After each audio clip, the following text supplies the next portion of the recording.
GIT की online class में आप लोगों का स्वागत है। आज हम लोग देखेंगे कि हम लोग इस बैलेंस शीट की एंट्री कैसे करते हैं।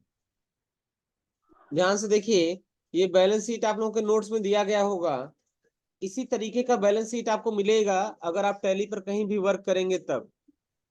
तो सबसे पहली चीज है कि इस बैलेंस शीट की एंट्री क्यों किया जाता है, और दूसरा चीज इस बैलेंस शीट को की एंट्री कैसे किया जाता है। ये दो चीज आज हम लोगों को समझना है। तो देखिए, लास्ट फाइनेंशियल ईयर के जो भी बचे हुए बैलेंसेज होते हैं उसे करंट ईयर में लाने के लिए, लास्ट फाइनेंशियल ईयर के जो भी बचे हुए बैलेंस हैं उसे करंट ईयर में लाने के लिए हमें बैलेंस शीट की एंट्री करनी होती है। हमारी कंपनी में, हमारे बुक्स में जो भी लास्ट ईयर के बचे हुए बैलेंस हैं, अगर उन बैलेंसेज को हम करंट ईयर में लाना चाहते हैं तो उसके लिए हमें बैलेंस शीट की एंट्री करनी होती है। जैसे मान लो लास्ट ईयर में किसी कस्टमर का कोई बैलेंस है, ठीक है, और वो बैलेंस पर ड्यू है, बकाया रह गया, साल हमारा समाप्त हो गया, बैलेंस क्या है, बचा हुआ रह गया। उसको करंट ईयर में लाने के लिए हमें उस बैलेंस, उसका एक बैलेंस शीट में उसका नाम रखना पड़ेगा और फिर उसकी एंट्री अपने करंट ईयर में करनी पड़ेगी। तो ये काम कब करना पड़ता है? ये काम हर फाइनेंशियल ईयर की स्टार्टिंग में करना होता है। जैसे मान लो फाइनेंशियल ईयर हमारा 24-25 जब स्टार्ट होगा तो हम उसमें 23-24 की एंट्री करेंगे। बात समझ आया? यानी लास्ट ईयर के बचे हुए बैलेंस को करंट ईयर में लाने के लिए हमें बैलेंस शीट की एंट्री करनी होती है। बैलेंस शीट का प्रोफार्मा आप देख ही रहे हैं। बैलेंस शीट के दो पक्ष होते हैं। एक पक्ष हमारा लेफ्ट साइड होता है जो कि होता है लाइबिलिटीज का, और राइट साइड का जो पक्ष होता है एसेट्स का। जो लाइबिलिटीज के बैलेंसेज होते हैं सारे बैलेंसेज क्रेडिट नेचर के होते हैं, और जो एसेट साइड के बैलेंसेज होते हैं वो सारे बैलेंसेज आपके डेबिट नेचर के होते हैं। बस में आया ना? ये डेबिट क्रेडिट की कॉम्बिनेशन से पूरा का पूरा बैलेंस शीट आपका बनता है। बैलेंस शीट में दो पक्ष होते हैं, दोनों साइड का बैलेंस हमेशा बराबर होता है। अब हमें इस बैलेंस शीट की एंट्री अपने कंप्यूटर में करनी है। हमें ये देखना है कि ये सेम बैलेंस शीट अपने कंप्यूटर में कैसे हम ड्रॉ करेंगे।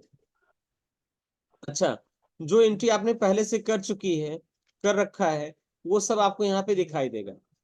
अभी तक जितने भी ग्रुप लेजर आपने बनाए हैं और सबके बैलेंस भरे हैं, अगर सबको आप एक साथ देखना चाहते हैं तो यहाँ आप गेटवे ऑफ टैली पर आइए, और गेटवे ऑफ टैली पर आने के बाद जैसे ही बैलेंस शीट ओपन करेंगे तो सारे बैलेंसेज आपको पहले से दिखाने लगेंगे।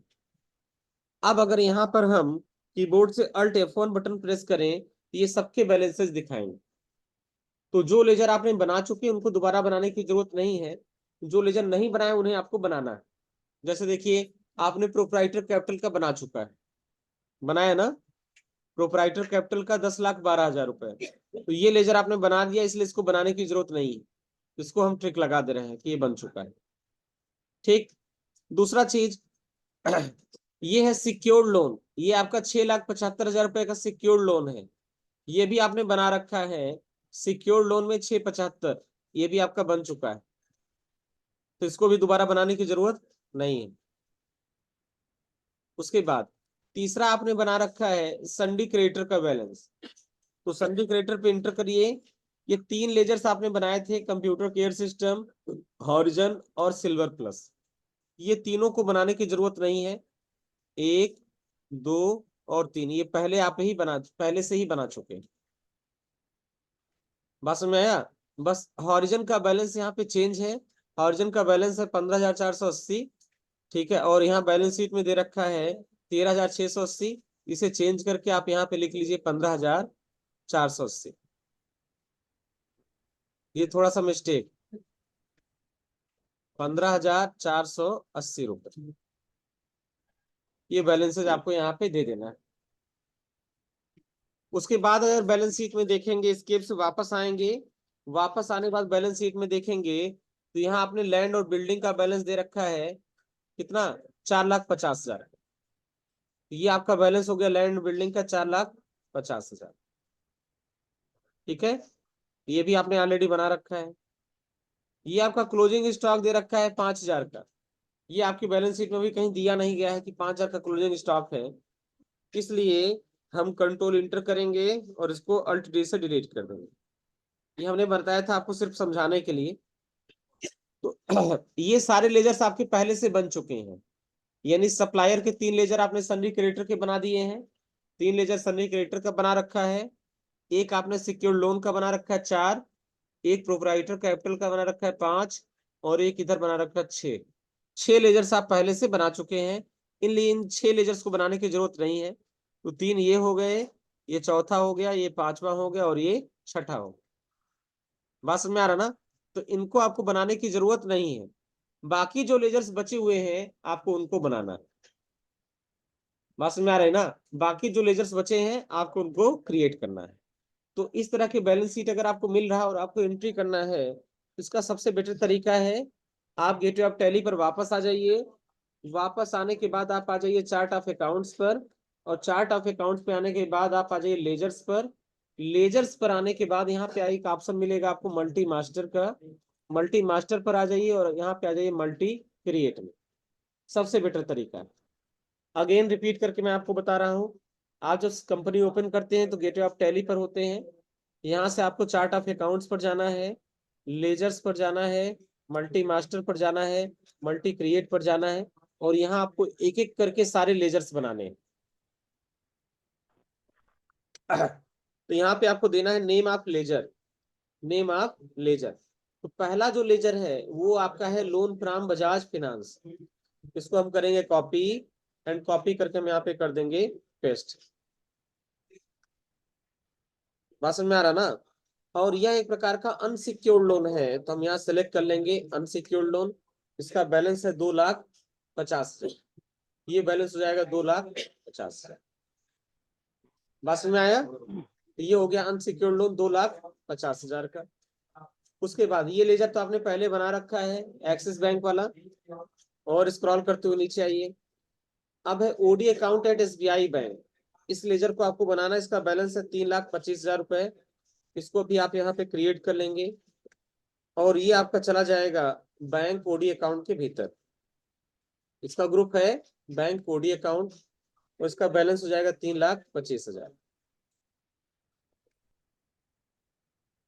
इसके बाद आपको दे रखा है आउटस्टैंडिंग इलेक्ट्रिसिटी बिल। इसका लेजर आपको बनाना है, ठीक है। इसका ग्रुप हो जाएगा आउटस्टैंडिंग एक्सपेंसेस का।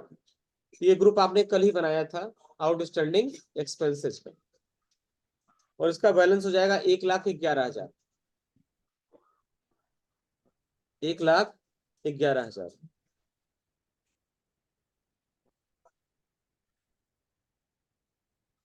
1,11,000। कुलदीप, ठीक है। उसके बाद आउटस्टैंडिंग इलेक्ट्रिसिटी बिल आपका हो गया। इस बिल के बाद नेक्स्ट है आपका आउटस्टैंडिंग सैलरी। एक आपको दे रखा है आउटस्टैंडिंग सैलरी, इसका बैलेंस है 76,000, 76,000 रुपए। तो आपको आ जाना है वापस यहाँ पर और लिख देना है आउटस्टैंडिंग सैलरी। आउटस्टैंडिंग सैलरी, और यह भी हो जाएगा एक प्रकार का आउटस्टैंडिंग एक्सपेंसेस, और इसका बैलेंस हो जाएगा 76,000। ठीक है, इंटर करिए। इंटर करने के बाद आगे चलिए। अब दे रखा प्रॉफिट एंड लॉस अकाउंट। तो देखो, कैश का अकाउंट और प्रॉफिट एंड लॉस पहले से बना हुआ होता है, इसको बनाने की जरूरत नहीं है, ये पहले से रेडी है। जिस तरह आप नया फोन खरीदते हैं तो कुछ एप्लीकेशंस क्या है पहले से इंस्टॉल होते हैं, तो आप करते थोड़ी ये थोड़ी करते हैं कि उस एप्लीकेशन को डिलीट करके फिर से इंस्टॉल करते हैं। वो ऑलरेडी इंस्टॉल है, बस आपको उस एप्लीकेशन पे लॉग इन करना होता है काम करने के लिए। वही चीज यहाँ पर है कि कैश और प्रॉफिट एंड लॉस का लेजर पहले से बना है, उसे बनाने की जरूरत नहीं है। आपको करना क्या है, सिर्फ और सिर्फ अल्टर करके उसका बैलेंस भर देना है। बात समझ में आ रहा ना? सिर्फ हमको उसको अल्टर करके उसका बैलेंस भर देना है। तो याद रहे, इसलिए हमने इसके सामने ए लिख दिया है कि इसको अल्टर करके इसका बैलेंस भरना है। कैश के सामने भी ए लिख दिया कि इसको अल्टर करके इसका बैलेंस भरना है। और यहाँ पे क्लोजिंग स्टॉक को हमने क्रॉस लगा दिया कि इसको बनाना ही नहीं है। बात समझ में आया? ये 3 चीज आपको ध्यान देना है। प्रॉफिट एंड लॉस को केवल अल्टर करके बैलेंस भरना है, कैश को अल्टर करके बैलेंस भरना है। क्यों करना है? क्योंकि ऑलरेडी इसके लेजर्स बने हुए होते हैं, बस आपको उसमें केवल उसका बैलेंस भर देना है।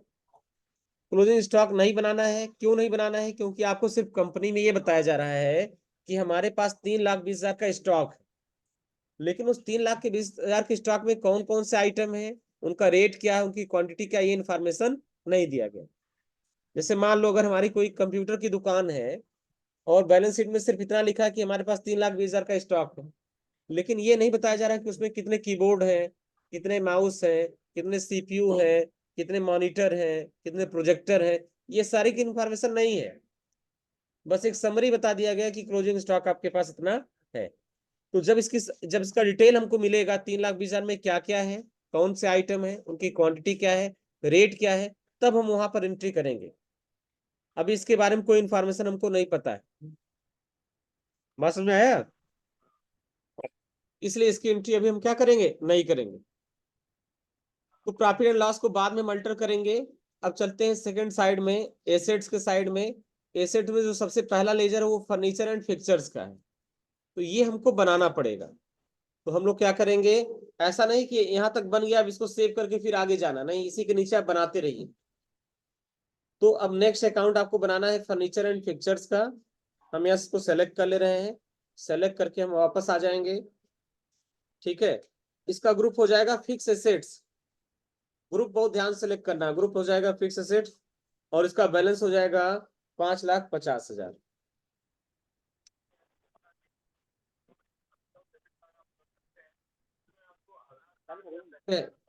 उसके बाद नेक्स्ट है लैंड एंड बिल्डिंग, ये पहले से बना है, ऑलरेडी आप बना चुके हैं। उसके बाद है मैन्युफैक्चर इक्विपमेंट, ये आपका है 6,20,000 का, इसका लेजर आप बनाएंगे। इसका ग्रुप आप रखेंगे फिक्स एसेट्स और इसका बैलेंस हो जाएगा 6,20,000। उसके बाद प्लांट एंड मशीनरी आपको दे रखा है 4,80,000 रुपए का। ठीक, तो इसको भी आप क्रिएट करेंगे, प्लांट एंड मशीनरी, ये भी हो जाएगा फिक्स एसेट्स और इसका बैलेंस हो जाएगा 4,80। फिर है एनएससी 10%, ये इन्वेस्टमेंट ग्रुप के भीतर जाएगा, उसका बैलेंस हो जाएगा 85,000। एनएससी 10%, ये इन्वेस्टमेंट ग्रुप के भीतर जाएगा और इसका बैलेंस टोटल कितना हो जाएगा, 85,000। एनएससी का बैलेंस 85। प्रीपेड रेंट, ये किसमें बनेगा, करंट एसेट्स के भीतर, इसका बैलेंस हो जाएगा 43,200। ये हो गया प्रीपेड रेंट। ठीक है, और ये आपका बन जाएगा करंट एसेट्स के भीतर और इसका बैलेंस हो जाएगा 43,000। प्रीपेड रेंट के बाद क्लोजिंग स्टॉक बनाना नहीं है, कैश को अल्टर ही करना है। नेक्स्ट है आपका current account at SBI bank, इसको हम कर लेंगे कॉपी और कर देंगे पेस्ट, और यह हो जाएगा आपका किसमें, बैंक अकाउंट के भीतर, और इसका बैलेंस हो जाएगा 2,25,000। फिर आपके पास है सुप्रीम कंप्यूटर्स का लेजर, इसका बैलेंस है 35,400। ये हो गया सुप्रीम कंप्यूटर्स। ये हो जाएगा हमारा डेटर्स साउथ, ये हमारा डेटर साउथ में है, ये ग्रुप आपने कल ही बनाया था और इसका बैलेंस हो जाएगा 35,400 रुपए। यहाँ इंटर पूछेगा, इंटर करके आपको आगे बढ़ जाना है। फिर है डेटा लिंक, इसका है 54,400। ये हमारा हो जाएगा डेटर नॉर्थ में और हो जाएगा बैलेंस 54,400।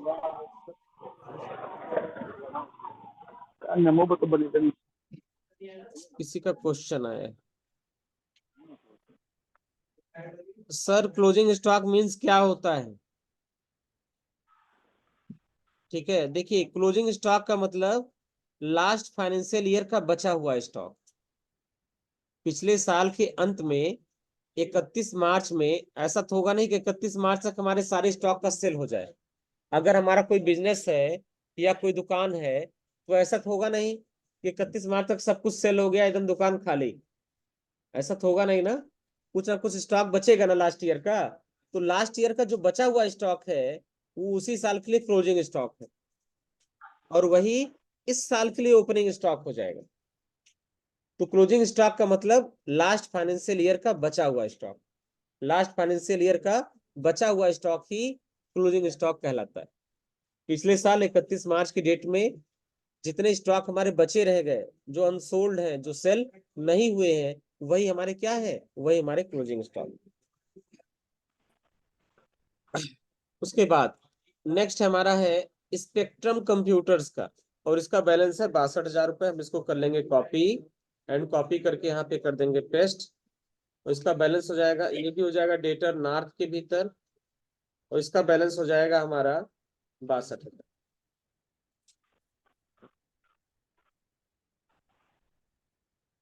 ठीक है।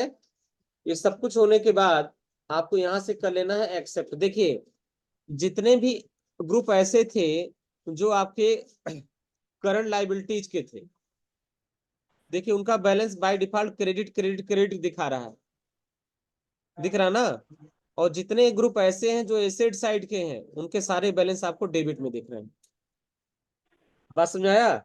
यानी अगर सही ग्रुप आप सिलेक्ट करेंगे तो उसका नेचर डेबिट है या क्रेडिट है अपने आप हो जाएगा। तो बस आपको ग्रुप सही सिलेक्ट करना है, इसको कर लेना है एक्सेप्ट। एक्सेप्ट करने के बाद अब हमको बैलेंस भरना है किसका, कैश का, प्रॉफिट एंड लॉस का। तो यहीं पे देखिए कैश इन हैंड के भीतर दे रखा कैश, हम यहाँ पे करेंगे कंट्रोल इंटर, और यहाँ से आ जाएंगे वापस, और यहाँ पे हम भर देंगे इसका बैलेंस 475। दूसरा बैलेंस हमको बनना है प्रॉफिट एंड लॉस का। तो स्क्रॉल करते हुए आप नीचे आइए, यहाँ पे आप देखिए आपको प्रॉफिट एंड लॉस अकाउंट मिलेगा, ये है ना। कंट्रोल इंटर करिए, ठीक, और यहाँ पे आपको उसका बैलेंस भरना है। कितना है, 8,50,000।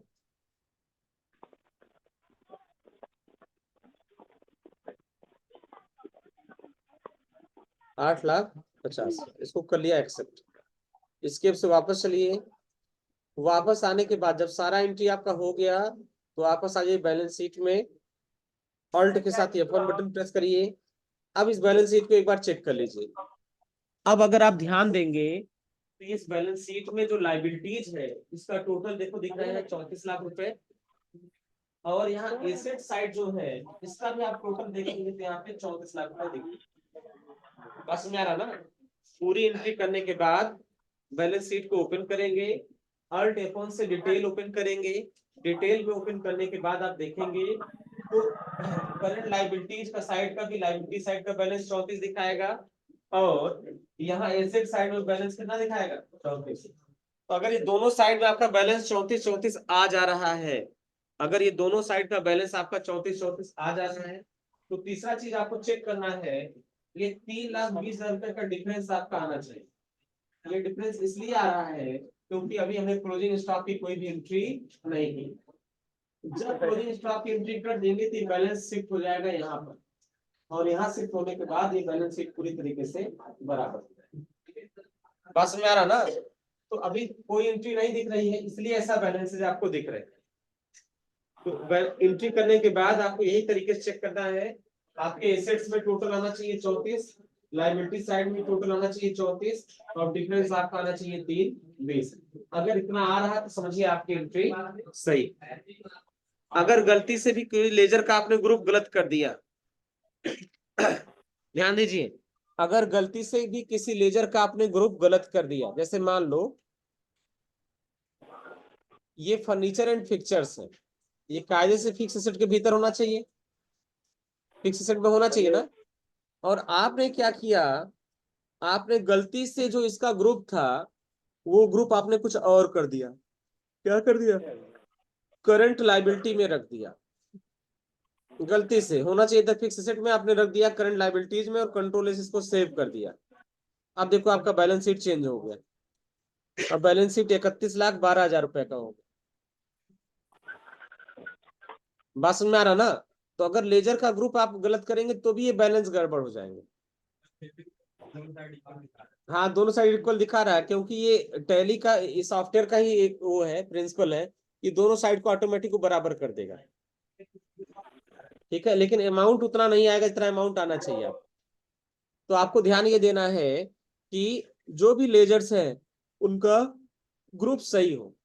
अगर ग्रुप आपका गलत होगा, अगर ग्रुप आपका गलत होगा तो ऑटोमेटिक इसका बैलेंस शीट चेंज हो जाएगा।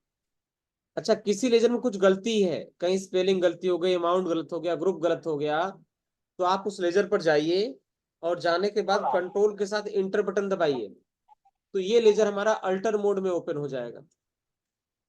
बस समझ में आया? अगर किसी लेजर का आपका ग्रुप गलत हो गया, अमाउंट गलत हो गया, कुछ भी अगर गलत है, तो आप कंट्रोल इंटर करिए।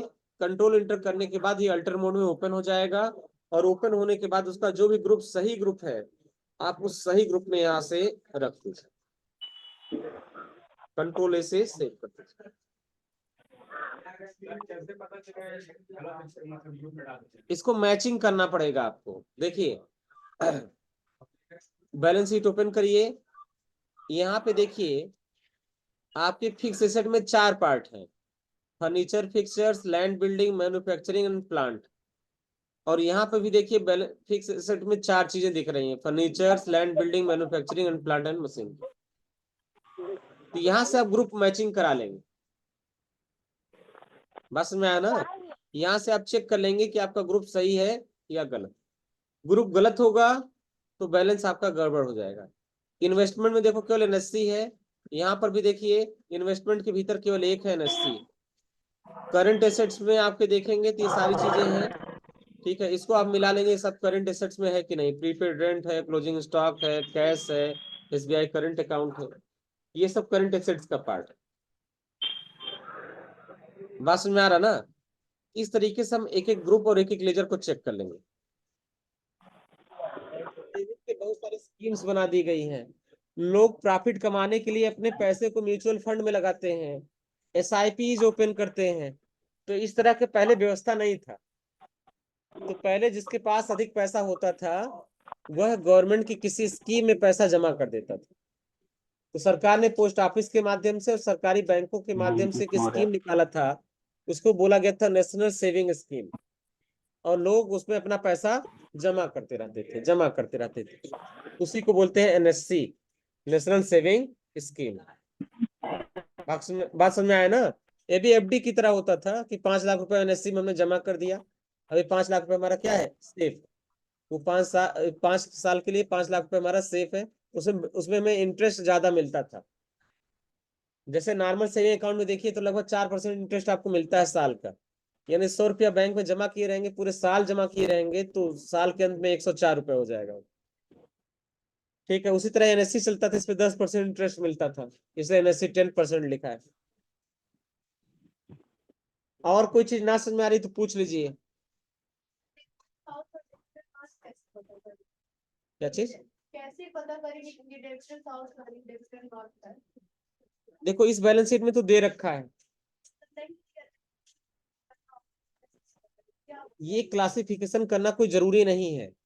जब आपकी बैलेंस शीट बनेगी ना, जब आपकी बैलेंस शीट बनेगी उस समय अगर आप क्लासिफिकेशन करना चाहते हैं तो करिए, और नहीं करना चाहते हैं तो मत करिए। तो ये करते क्या है, देखो डेटर सार्थ और नाउथ और सार्थ बनाने के पीछे पर्पज क्या है। जैसे जिन बिजनेस को रिकवरी वगैरह करना रहता है, वो रिकवरी में आसानी हो सके, कि हमने एक बंदे को गाड़ी दे दिया, बोला कि उत्तर दिशा में चले जाओ, इतने सारे कस्टमर आपको मिल जाएंगे, और सबसे पैसा कलेक्ट करके ले आइए। तो जितने जितने कस्टमर हमारे ऐसे हैं जो हमारे बिजनेस से नॉर्थ साइड में है, उनको नॉर्थ की तरफ रख लिया, और जितने कस्टमर ऐसे जो साउथ साइड में, उनको साउथ साइड में रख लिया। तो क्लासिफिकेशन करने से ही फायदा है, बाकी इसका कोई बहुत टेक्निकल रीजन नहीं है। ठीक है, तो इसको हम अपने हिसाब से क्लासिफिकेशन करते हैं कि हमको नॉर्थ में कौन कौन है, साउथ में कौन कौन। बात समझ में आ रहा ना? इसका बहुत ज्यादा टेक्निकल रीजन नहीं। हर बैलेंस शीट में आपको इस तरह से दिखेगा नहीं कि साउथ और नॉर्थ को अलग करके दिया गया है। बात समझ में आया? हर कंपनी की बैलेंस शीट में इस तरीके से आपको अलग अलग दिखाई नहीं देगा। अगर आपको नीड लग रहा है सारे कस्टमर को डिवाइड करने के लिए कि साउथ का अलग कर ले, नॉर्थ का अलग कर ले, तो कर सकते हैं, अदरवाइज नहीं भी कर सकते हैं, कोई इसका बहुत वो नहीं है। और कुछ चीज जो आपको ना समझ में आ रही हो? हमने आपको बता दिया टर्निंग पॉइंट में 2-3 चीजें हैं। कैश और प्रॉफिट लॉस को बनाने की जरूरत नहीं है, ये पहले से बना है, इसको अल्टर करके बैलेंस भर देना है। और क्लोजिंग स्टॉक को बिल्कुल टच ही नहीं करना है, वो छोड़ देंगे, उसका उतना रुपए डिफरेंस आपको दिखाएगा। इस तरह से बना ले जाएंगे आप लोग, बन जाएगा सबका।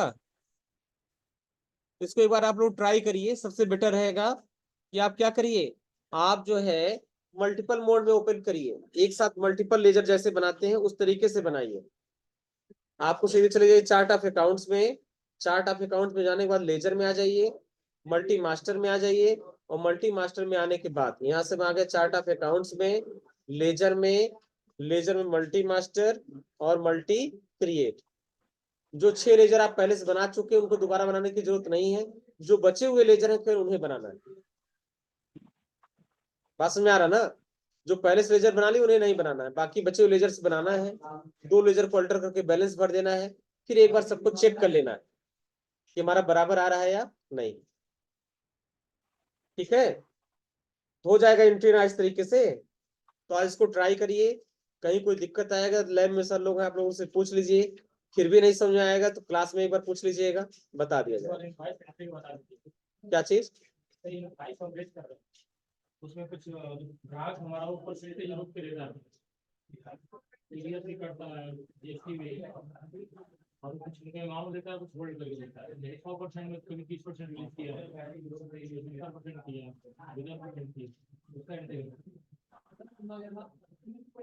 हम जब इनवाइस बना रहे हैं तब सर दे दिए सर, हम्म। वो हमको पेमेंट कर रहा है, हमने 2 लाख उसको भी दिया। तो हमारा एक टर्म कंडीशन है कि हमको 60% पेमेंट